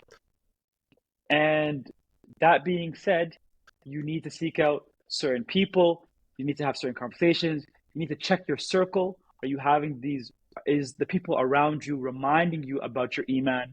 Just like how when they always say, if you're in a group of 5 millionaires, best believe you'll be the 6th millionaire. You know what I'm saying? So same idea applies. Same idea applies also for religion and being and Iman.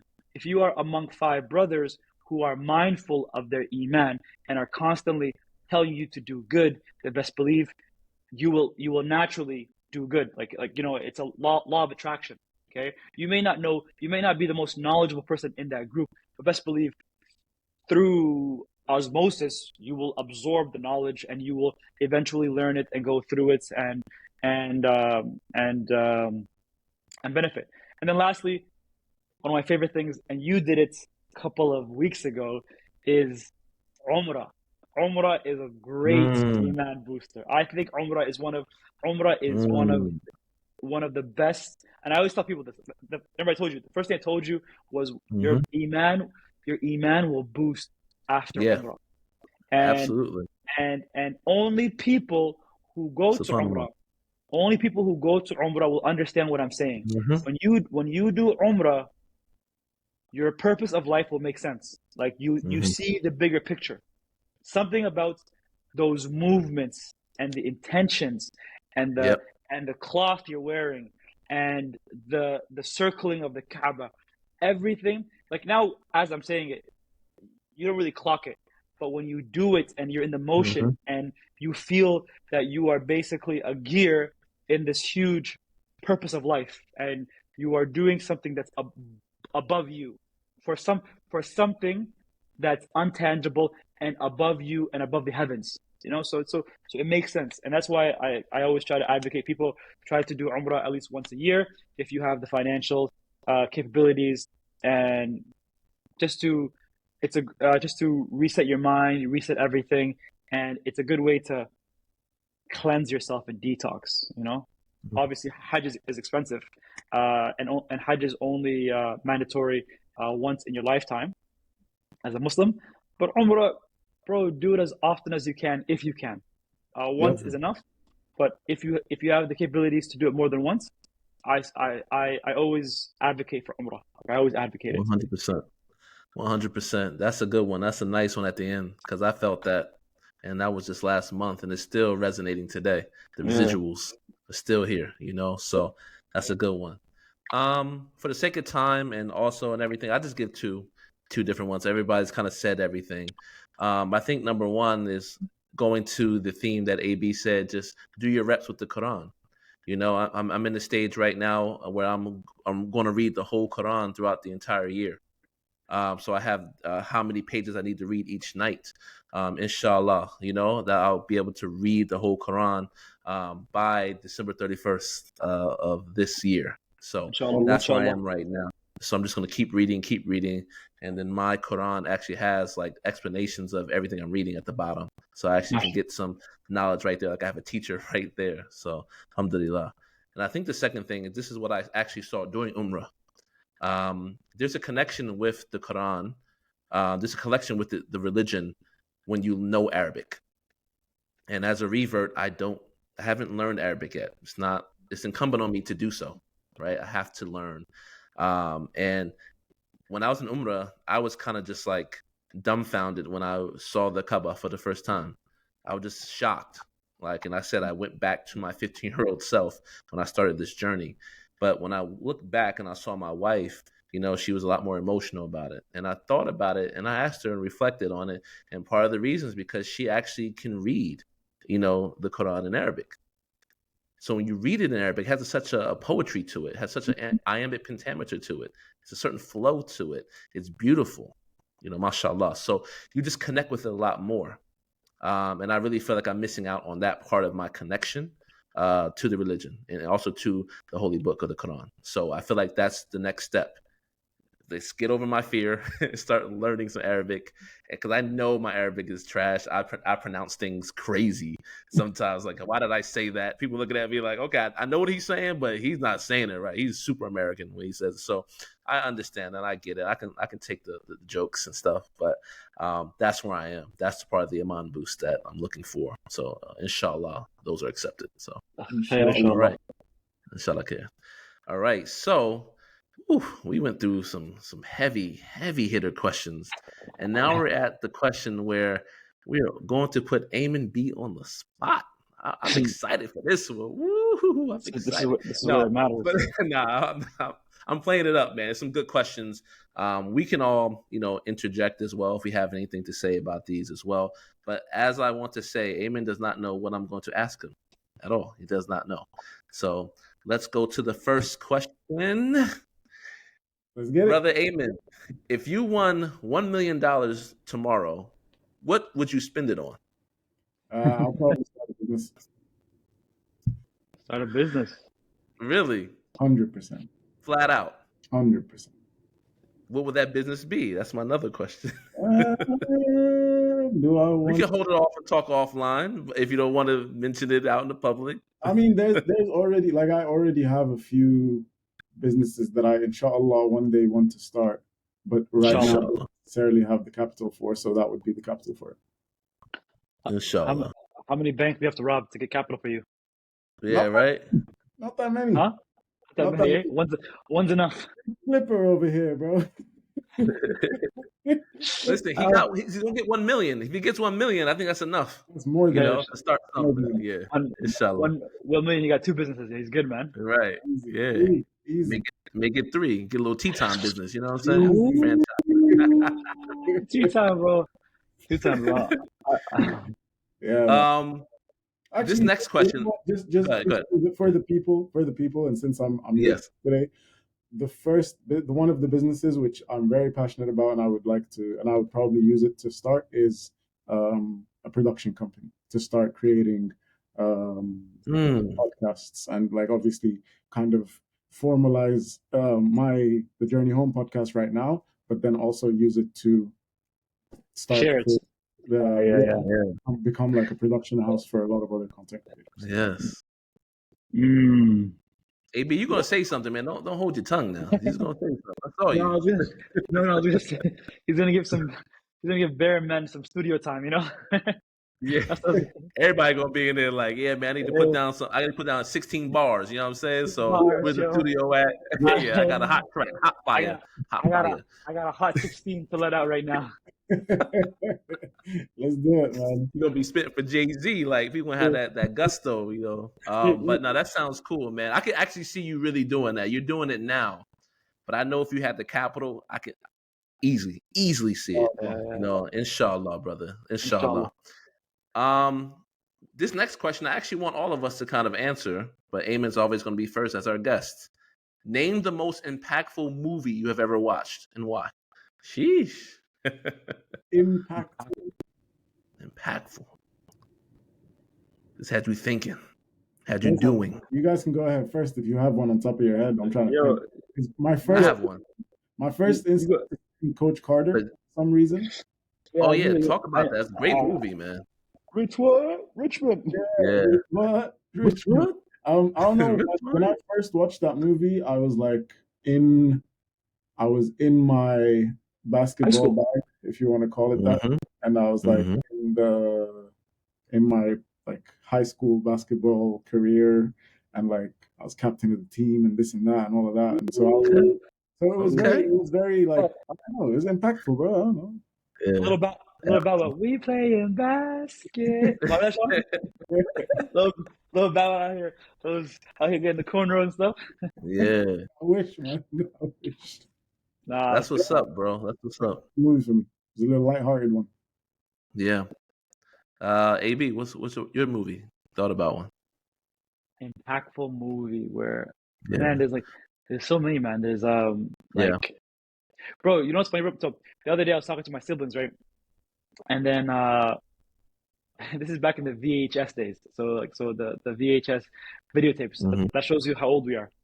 And when families had VCRs, remember that stuff? Before this is before DVDs. So just straight up over you can tape over what you had on the on a VCR tape. You know what I mean? Tape that thing or dub it over, right? If you really deep it, this is like we had Netflix, and then we had Blu-ray, and then we had DVDs, and then VCRs or whatever. Anyways, so the first movie, one of the first movies we got as a family movie was you're gonna laugh at me, but Bugs Life. Did you ever watch the movie Bugs Life? Oh yeah, that's classic, man. This is back then when movies had like a storyline and morals and Bugs Life. There's so many and because this movie was written by DreamWorks, so it wasn't by Disney. It was by DreamWorks. So DreamWorks has a Pixar, yeah. But so Pixar, you're right. Pixar before they got bought out by Disney. You're right. Pixar. Anyways, so Pixar, bro. There's so many hidden lessons in that movie, right? And things like, for example, like teamwork and how the grasshoppers were ruling this like 1,000 ants. Like there was maybe 50 grasshoppers, but because they were bigger, the ants were scared. And then they were showing that we have power in numbers. And then like I remember what's called. There was like one scene. It's funny because like it applies now in my adult life where in the like close to the opening scene where the grasshoppers come and they're getting their their harvest, their first harvest of the year. So the ants harvest food and the grasshoppers take the food, right? And for some reason there's a big accident that happened.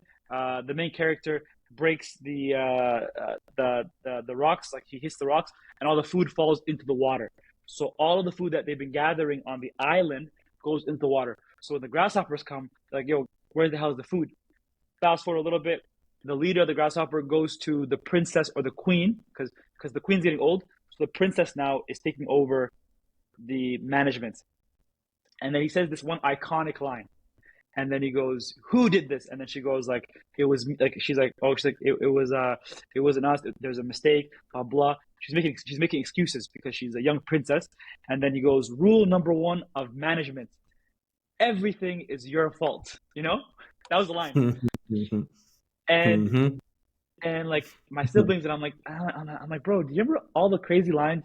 Like, it's weird because I'm having flashbacks of Bugs Life in my adult life right now. It's weird. It is. Man, just like, that's real. It's what, bro. There's so many lines, and I think it was like way ahead of its time. Like it's the jokes, the adult jokes, the moral. There's so many lessons from that movie. So I think it's one of my most impressionable. Wow, I'm afraid to give my answer because my movie is much more serious than both of your movies. Well, Coach Carter has some serious moments. Let's be real. It has some serious moments. Yeah, for sure. Being like a student athlete and like trying to make sure you do well at school, but also do well. And then I'm saying A Bug's Life. But this is nice diversity, right? This is the title of our 4th episode, diversity. So this is nice. Mine's is a little bit more jarring. It's not easy for the eyes or the ears. And it's on our thumbnail, American History X. Ooh, good ass movie. That movie changed my life or reiterated some things that I went through in some ways. Just a short synopsis because we're short on time. We got a couple more questions to go through. But it was about a skinhead who was in jail, but he had lived a previous life as a leader of this group. And the way that he got into jail was the most iconic moment that everyone knows about. I'm not going to describe it on here for YouTube purposes, but it was very gruesome what happened in terms of the racist act that he did. But as he was growing up, and you could see that it started at the dinner table. It started at his family, things that he was going through and what was in his mind. And when he got out, he still had a brother who was in the gang, or a group, whatever you want to call it. And because of the lifestyle that he led, he was trying to now turn people against that. But as you see throughout the movie, it's too late. And then there was an iconic scene at the end about what happened. But when I grew up, a lot of my identity before I became Muslim was being a black man.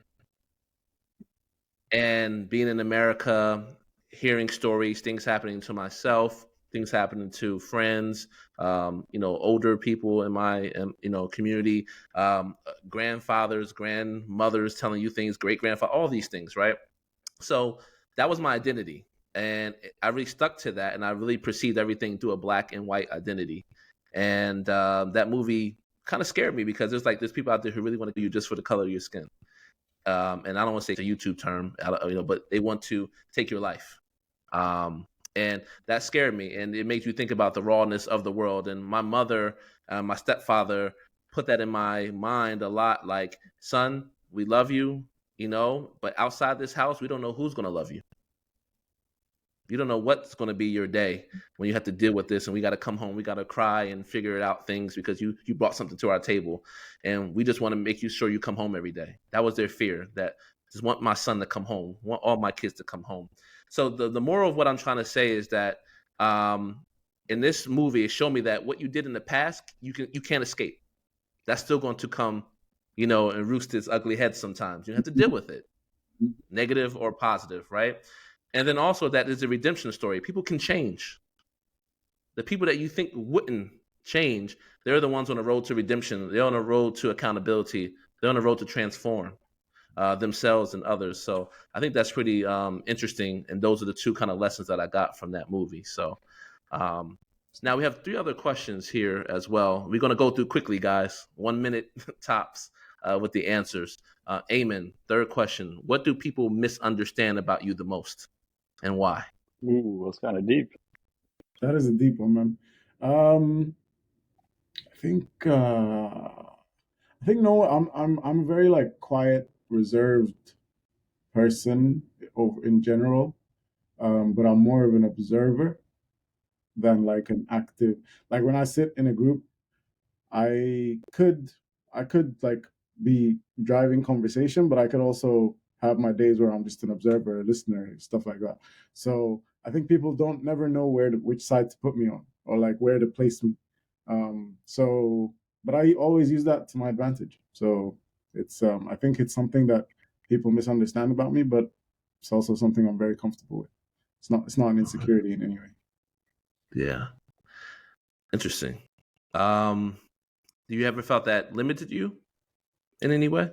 No, I mean, look, I think confidence and insecurities are huge parts of everyone's life, but I usually try to stay away from letting the insecurities get to I always try to stay even kill. You know what I mean? With confidence and insecurity. Too confident is also can be arrogant, but then if you let insecurities get to you, it compromises your potential. So I always try to stay even kill with those two things. And it can sometimes be misunderstood, but you just try to always play that balancing act. Yeah. All right, we'll go number 4. What is your fondest childhood memory? Fondest childhood. I always ask the same question on the beginning of my podcast, which is, what is your earliest memory? And my earliest memory is running home from swimming or the clubhouse at the compound we used to live in to catch Power Rangers. I'd literally run home, wouldn't even turn on a light. I'll just go into the bedroom, turn on the TV and watch Power Rangers. And that's watching Power Rangers and just those childhood moments where you're just so carefree and you're just watching your favorite show, chilling, whatever. No stress about waking up the next morning or going after this and doing that. I think those would be all the times I was watching Disney Channel, and all the times I was watching Power Rangers. Basketball, obviously playing basketball was a big part of my childhood. Those I think within those kind of moments of playing basketball and watching TV and just being very carefree. Those are my fondest memories. Cool. That's cool. And this last question, we're gonna end up the show on. I want all of us to answer. If you can go back and give your 18-year-old self one piece of advice, what would it be? So we're gonna start with you, Iman. I would say don't think you always have time. Like, don't always be like, oh, it's okay, I can get to this, I can get to that, I can get to this. Like, get it done. When you can get it, when you have an opportunity to get it done, get it done. And I'll tell you why I say that is because I was always ahead of, like, I was always the youngest in my classes. I was always the youngest in university. I was always early when it came to a lot of things. And I didn't necessarily use that as an opportunity to exploit that opportunity. I didn't exploit that opportunity to get more done early. I was like, it's all right. I can go to London at the age, I graduated university with a bachelor's degree at the age of 19. Like, I was 19 turning 20 and I was done with university. So I went to London, and instead of exactly knowing, like, or focusing on one thing and being like, all right, I'm just going to do this and get it done, I was like, you know what? Let me try this. I'm going to try this for now. If it works out, I'll keep going. If it doesn't, I still have time. I can change to something else. But I needed, like, I ended up living in London for like 5.5 years. And out of the 5.5 years, I ended up quote unquote wasting, but like there were 3 years which weren't as productive as they could have been. And then I ended up deciding, okay, I'm going to do an MBA, did an MBA, finished it in 2 years, and that was it. But if my planning was a bit more astute or a bit more like focused, I may have gained a couple of years. But at the same time, all of these things happen for a reason. You know what I mean? And so as much as I say, don't ever think you have time, it's always trust that everything is happening at the right time. Real. That's real. That's good. That's really good, actually. AB, what you got?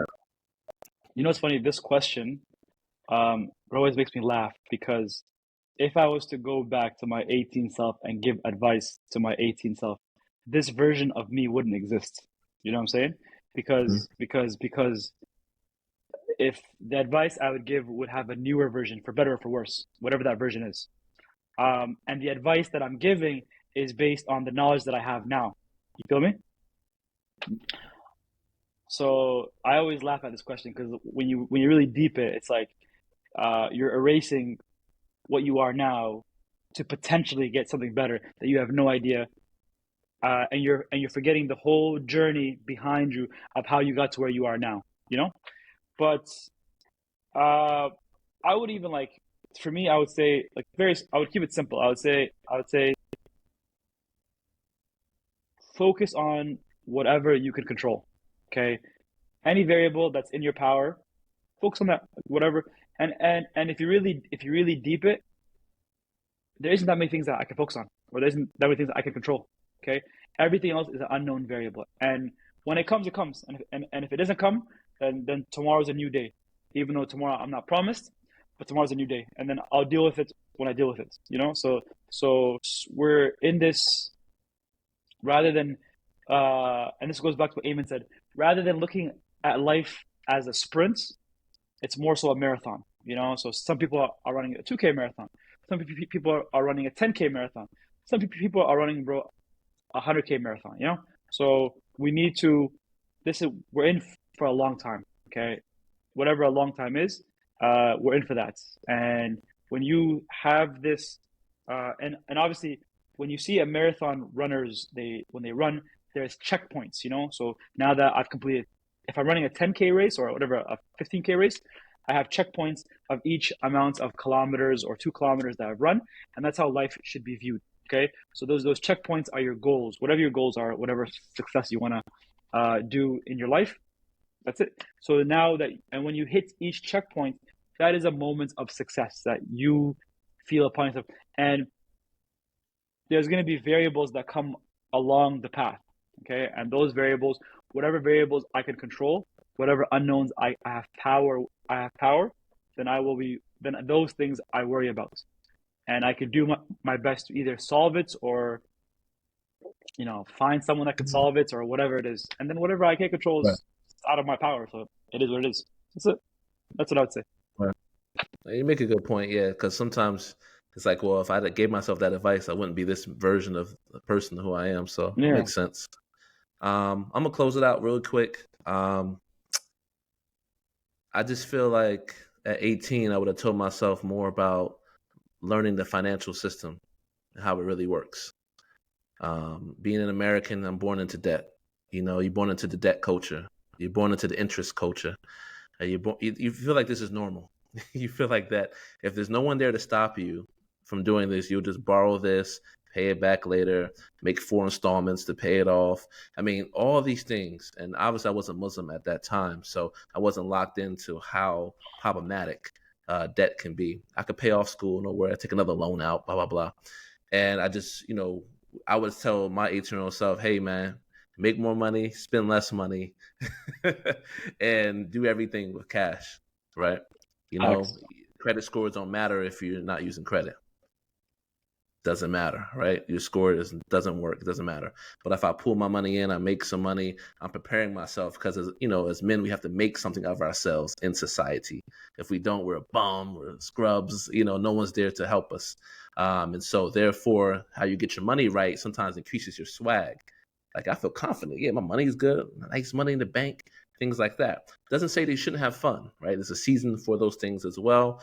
But in America, man, I wish somebody would have taught me, okay, this would be how much interest it would be if you pay this loan back over 20 years and what 20 years really means in interest versus principal and interest payments and capitalization and, amortization. Man, listen, I've just been paying in cash, stacking, then whatever. And so, but, I had a fun time. We're good, alhamdulillah. But that's something that I would have thought about a little bit differently when I was 18, at that time. You sure, bro? You wouldn't go back and put $100 in Google, $100 in Apple, $100 in YouTube? Let it ride out. Could be discussed. You know what I mean? So, but it's something that different. But yeah, man, we spend a lot of time on the pod. I'm gonna close it out because we spent a lot of time here. 1 hour, 48 minutes of real ill conversation. Really appreciated it. Thank you guys for spending time, to record this podcast.